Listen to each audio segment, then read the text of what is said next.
Bonjour, comment tu vas? Moi, je me porte très bien. Dans ma vidéo sur combien coûte un site e-commerce en Afrique, je t'avais conseillé de consacrer 25% de ton budget argent au développement technique de ton site, 25% à l'achat de marchandises, 40% au marketing et à la communication et enfin 10% aux imprévus. J'ai après compris que vous êtes nombreux à vouloir gagner de l'argent, mais très peu à savoir le gérer. Donc dans cette vidéo, je vais t'expliquer quelques notions de base de la gestion et te donner des conseils adaptés au business en ligne. Je m'appelle Félix Simaki, cofondateur de Fabella Shop, la première boutique au Sénégal spécialisée dans la distribution de produits de beauté.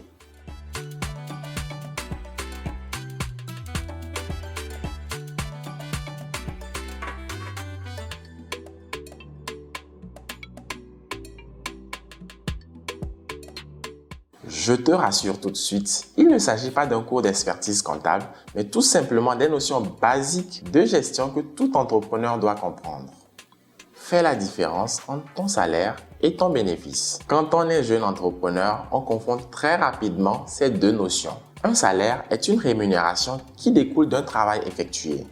Il est systématique et périodique, alors qu'un bénéfice est le résultat positif de ton activité après imposition. Il n'existe qu'en fin d'année et uniquement quand ton business va bien. Mon conseil, quand tu te lances, détermine un salaire et n'anticipe surtout pas sur un potentiel bénéfice. Si ton business n'est pas encore capable de te payer un salaire, ce n'est pas grave.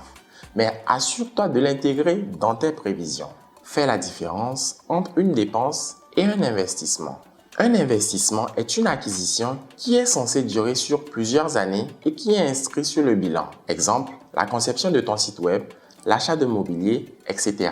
Par contre, une dépense est une charge qui va être consommée au cours de la même année. Exemple, le loyer, les frais téléphoniques, les factures d'électricité et autres. Pourquoi faire la distinction entre une dépense et un investissement? Je ne veux pas t'embrouiller, mais retiens que les dépenses réduisent ton bénéfice alors que tes investissements n'ont pas d'incidence directe sur ton résultat. Donc, fais de ton mieux pour réduire ou optimiser au maximum tes dépenses. Choisis également avec précaution tes investissements en gardant à l'esprit deux choses. Première chose, ils doivent te servir sur plusieurs années. Deuxième chose, plus tu investis, moins tu as de la liquidité. Donc, fais très attention.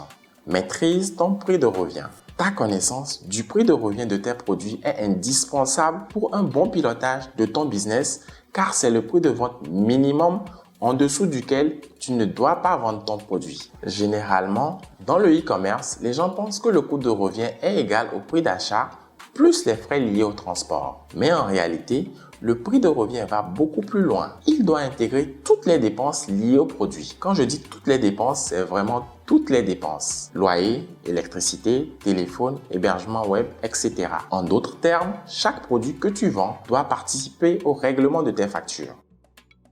Gère bien ton stock. Ta boutique en ligne doit fonctionner avec un niveau de stock optimal. Avoir des stocks trop bas risque d'entraîner des ruptures de stock aux conséquences désastreuses, telles que décevoir tes clients ou laisser la concurrence gagner du terrain. Si ton niveau d'activité ne te permet pas d'avoir des stocks énormes, je te conseille d'avoir toujours sous la main des produits alternatifs adaptés à proposer. À l'inverse, quand ton stock est trop important, cela peut entraîner des problèmes de trésorerie ou même des pertes si tu as des produits périssables ou vite démodés. Me voici à la fin de la première partie de cette vidéo. J'espère que tu es resté concentré jusqu'à la fin. En bonus, il est impératif que tu saches que ton cash est ton trésor.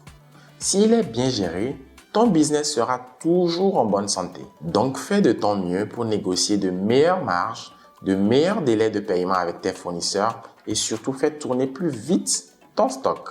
Bref, s'il y a une notion que tu n'as pas bien comprise, n'hésite pas à me le dire en commentaire.